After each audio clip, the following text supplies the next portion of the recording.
Hi, I'm Julie from Pilates Barre located in downtown Farmington, and today I am at the studio and I'm in my prop room. I'm really excited to announce that as of January 2021, we'll be launching an on-demand video service that's going to allow you to do Pilates at home whenever you want to. Our video series will include fundamental videos for those of you that haven't done Pilates before. We'll have intermediate workouts and we'll have advanced workouts. Now the length of time will range from 10 minutes all the way up to 1 hour and anywhere in between. So it doesn't matter what your ability is, and it doesn't matter how much time you have in your day, we're gonna have a really nice video for you.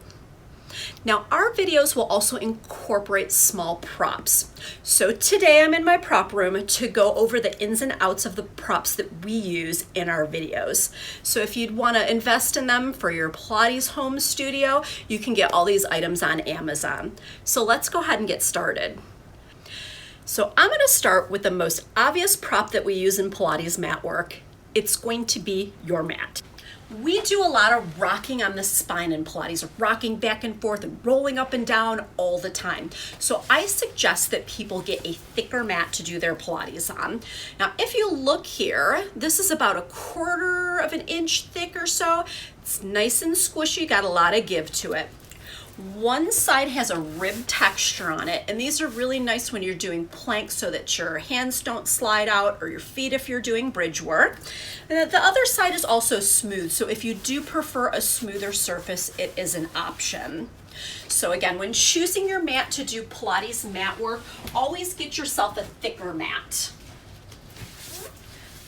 Now, a lot of the videos that we do are going to incorporate light weights. And when I say light weights, I mean light. 1 pound, no more than 5 pounds. We have a theory in Pilates that less is actually more. When we're doing arm work, we're doing a lot of rotational movements using our shoulders, and a lot of the movements are very slow and controlled, but we don't take a lot of breaks when we do them. So I keep at the studio 2 to 3 pound weights for my clients. And the 2 pound weight is a really good kind of starting off point for most people. And once the 2 pound weights feel a little bit not challenging enough, go to the 3 pound weights. 3 pound weights are my personal go-to weight. I feel like when I use a 3 pound weight, I can keep my movement smooth and controlled, but by the time I get to that second to last rep, my muscles are really fatigued, so I've kind of had enough of the arm work. Now, what I do keep on hand too for clients that might be a little bit stronger. My clients that have been with me for years on end, they come in 2 to 3 times a week. A lot of my male clients will choose the 5 pound weight. I suggest that if you choose a 5 pound weight, it's always nice to keep the 3 pounds handy. So if you get to certain movements that are a little too much and you can't maintain good form, you can switch off between the two of them. Now, if you don't want to invest in any weights, another good thing that you can do is go into your pantry and you can grab yourself a set of water bottles. Water bottles will work well as a makeshift weight. You can also use soup cans as well to do a lot of our arm work. Next, I'm going to go over resistance bands. And in Pilates, when we use resistance band, we use a flat band. Resistance can also come in a tubing form, and you can use it if you want to. You're going to find that a flat band in the long run is a better way to go. They usually sell these in 3 to 4 packs, so you'll get a variety of different resistance tensions. I use for my arm work a medium or a heavy resistance level. If you might have shoulder injuries or be a little bit deconditioned, you can use the lighter weights as well. Now, if you're fortunate enough to get a pack of resistance bands that has an extra heavy band in it, it's really nice for leg work. So if you take a look at my band here, this is an extra heavy band. And when I pull it, it's not so great at arm work. It's too rough for me. So what I do with these extra heavy bands is I make them into leg bands. If you sit in a chair, you take that band around your knees and you tie it in a big knot. You can trim off the excess resistance band and you'll have yourself a leg band to use for mule kicks and other things like that. Now, another option is to buy these already made leg bands. I got these a few months ago. I love them. This comes in a 4-pack, again, from light to extra heavy resistance tension. And if you take a look, it's a nice thick band. When you flip it around on the inside, there's kind of like these little adhesive things. I don't know what the technical name is, so we'll just call them adhesive things. When you go to put these around the legs, they're really nice because they'll stay put. If you're using a makeshift band like behind me, like you did with the knot, you'll find it rolls and it cuts into it. I find a lot of clients kind of screwing around with the band instead of actually doing the exercises. So these bands are really nice. They'll cost you, a 4-pack is anywhere $20 to $25, again, depending on the manufacturer. Now we'll also have stretch videos in addition to Pilates and barre videos. In our stretch videos, you're gonna want a yoga strap for that.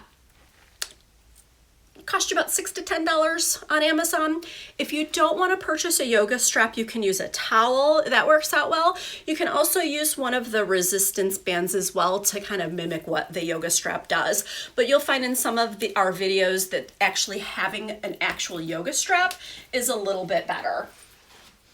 Now we also do use small balls. And you can buy a small ball on Amazon, probably like a 9-inch ball. This I bought at Bed Bath & Beyond. I have at home a child's playground ball. Works out really well. I think I snagged it at Target when I was there. Now, if you take a look at my ball, it is deflated. And it is deflated on purpose. When I put it in between the thighs and the ankles, I want to have it so it's just a little bit deflated for the purposes of our exercises. So again, small playground ball, 8-9 inches or so. Next, I'm going to go over the magic circle. And you'll also hear me call the magic circle a ring. I use both of those terms interchangeably. They're the same prop. So the ring is a metal band and it has plastic handles here. And if you take a look at it, it's got a pretty tough tension on it. As I'm doing right now, I'm doing my arm work. I feel my biceps and pectoral muscles. You can put this in between the ankle, do thigh work, or in the knees and do thigh work. For those of you that remember Suzanne Summers from back in the day and her Thigh Master, can do similar exercises with the magic circle. Now I have a Guillaume ring here. Balanced Body makes a really nice ring, and Stop makes a nice ring as well. So these rings are gonna cost you a little bit more. They're gonna be $45 up to $65, but it is a really nice ring. Again, this is my go-to ring here. Now the other option that we have is kind of a lighter weight ring, which is great for at-home use. This is actually the ring that I use at home in my house. So it does have a metal band. It's covered with this plastic here. And if you take a look at the handles have kind of a squishy foam on them. So I find that a lot of the clients enjoy it better when they have it in between the knees and they have it in between the ankles. It stays put a little bit better, and they do like the cushion, a little more luxurious for them. Now when I step back here, I'm going to squeeze this ring in, and you can see that the tension is still pretty heavy, but it's a little bit lighter than the other ring that I use. So again, this ring will cost you $20, $25. You're gonna wanna read the reviews on them to make sure that if you choose the lighter ring option, that it still is a heavier tension. There are some out there that you can squeeze really hard and they almost bend in half, so you're gonna wanna stay away from those. The foam roller is another prop we're gonna use, and I really love this prop. Foam rollers come in different lengths, and they also come in different densities. So if you notice here, this roller is a 36-inch foam roller, which when you get into intermediate videos and advanced, that's the length that we're gonna be using. So I don't know if you can see on the floor behind me, I have smaller rollers here. I think these are roughly 18 inches here. And these foam rollers are really good for kind of rolling out your outer thighs, rolling out the neck and shoulders. But when it comes to actually working out, we use the longer 36-inch roller. And they do come in different densities. So the white one I'm holding is a softer density. If you see here, I can squish it in a little bit. When we're doing, an intermediate video, we're gonna be lying on the roller for a while. And when people lie on the roller, the soft one is gonna conform a little bit better to your spine, and most people enjoy it a little bit more. When I say, guys, grab a foam roller, everybody comes out with a white foam roller. But you can also get a higher density foam roller like my black foam roller. And if you notice this higher density foam roller, there isn't much give to it. So it just kind of depends on your tolerance level. Doesn't bother me to lie on it. I have certain clients that are fine with lying on it, but just so that you know, the higher density foam roller, most people don't like to use it as a workout tool. Next, we'll go over stability balls. And stability balls come in different centimeters, and everything is based on your height. So when you go to purchase one, there'll be a height chart in there. So they come in 55 centimeters, 65 and 75 centimeters. So if you're 5'3" and under, you're going to want to stick to a 55 centimeter ball. I'm 5'5", I use a 65 centimeter ball, and a taller person would go up and use a 65 or 75 centimeter ball. So a really good way to see whether your ball is suitable for you is to put it on the floor. And if you sit on your TheraBall so that you have a 90-degree angle at the knee and your thighs are parallel to the floor, you should be able to sit on that ball perfectly. If you're sinking down or you're sitting up higher on the ball, it means that that particular ball is not the right circumference for you.